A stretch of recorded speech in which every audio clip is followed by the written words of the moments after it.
தகாத கேள்விகளுடன் மைக்கை நீட்டிய விஜய் ஸ்வேதாவால் உயிரையே இழக்க முடிவெடுத்த இளம்பெண். யூடியூப் சேனல் உரிமையாளர், கேமராமேன், விஜய் என 3 பேரும் கைது செய்யப்பட்டிருப்பதாகவும் சொல்லப்படுது. டிஜிட்டல் மீடியாவுடைய அசுர வளர்ச்சி காரணமா தினமுமே யூடியூப்ல பல சேனல்கள் முளைத்து கொண்டே இருக்கு. பல சேனல்கள் இன்ஃபர்மேட்டிவான இன்ஃபர்மேஷன்ஸ் கொடுத்தாலும் சில சேனல்கள் இரட்டை அர்த்தங்களையும் ஆபாச கேள்விகளையுமே அடிப்படையா கொண்டு செயல்பட்டு இருக்கு. அப்படி செயல்படுற ஒரு யூடியூப் சேனல்ல விஜய் ஸ்வேதா அப்படின்றவங்க அண்ணா நகர்ல இருக்கக்கூடிய பிரபல தனியார் மால்ல காதல் குறித்த கேள்விகளை கேட்டிருந்திருக்காங்க. 23 வயது இளம்பெண் கிட்டையும் அந்த கேள்விகளை கேட்டிருந்திருக்காங்க. கேள்விகளுக்கு பதில் கொடுத்தாலும் அந்த பெண் இந்த வீடியோவை எங்கேயும் அப்லோட் செய்ய வேண்டாம்னு கேட்டுக்கொண்டதா சொல்லப்படுது. பதிவேற்றம் செய்ய மாட்டோம்னு ப்ராமிஸ் செஞ்சதை நம்பி அந்த பெண்ணும் கிளம்பியதா சொல்லப்படுது.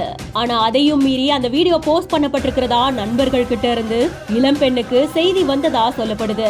வீடியோடைய கமெண்ட் செக்ஷன்ல பல மோசமான கருத்துக்கள் பதிவிடப்பட்டிருந்ததுனால அந்த இளம்பெண் விபரீத முடிவு எடுத்துக்கொள்ள முயற்சி செஞ்சதா சொல்லப்படுது. மயங்கி விழுந்த தோழியை பார்த்து பதறி போய் நண்பர்கள் உடனடியா அவங்களை மீட்டு கீழ்ப்பாக்கத்தில் இருக்கிற தனியார் மருத்துவமனையில் அனுமதிச்சு சிகிச்சை கொடுத்ததாகவும் சொல்லப்படுது. இந்த சம்பவம் குறித்து புகாரின் அடிப்படையில கீழ்ப்பாக்கம் போலீசார் வழக்கு பதிவு செஞ்சு விசாரணை மேற்கொண்டுட்டு இருக்காங்க.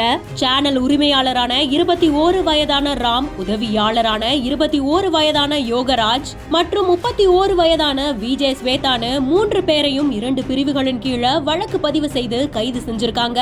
இந்த செய்தி இணையத்துல வெளியாகி பெரும் பரபரப்பை ஏற்படுத்தி இருக்கு. வெறும் 4 மணி நேரத்தில் சென்னை டு திருச்சி ரீச் பண்ற மாதிரி அட்டகாசமான ப்ராஜெக்ட்.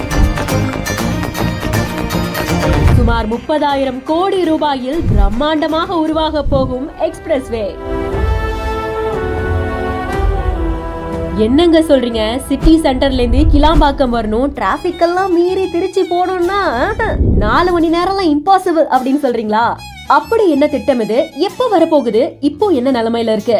ஒரு நாட்டோட வளர்ச்சிக்கு முக்கியமான காரணம் அந்த நாட்டோட இன்ஃப்ராஸ்ட்ரக்சர்ஸ் தான். டிரான்ஸ்போர்டேஷன் ஸ்மூத்தா இருக்கணும், ஒரு இடத்துல இருந்து இன்னொரு இடத்துக்கு சீக்கிரமா போகணும் அப்படின்றதுக்காக கவர்மெண்ட் பல திட்டங்களை முன்னெடுப்பாங்க. அப்படிதான் தேசிய நெடுஞ்சாலை ஆணையம் சில மாதங்களுக்கு முன்னாடி ஒரு அனௌன்ஸ்மெண்ட் கொடுத்திருந்தாங்க. சுமார் 6747 கிலோமீட்டருக்கு நாடு முழுக்க நிறைய எக்ஸ்பிரஸ் வேக்கள் உருவாக்கப்படும், இருக்கக்கூடிய வழித்தடங்கள் மேம்படுத்தப்படும் அப்படின்னு சொல்லியிருந்தாங்க.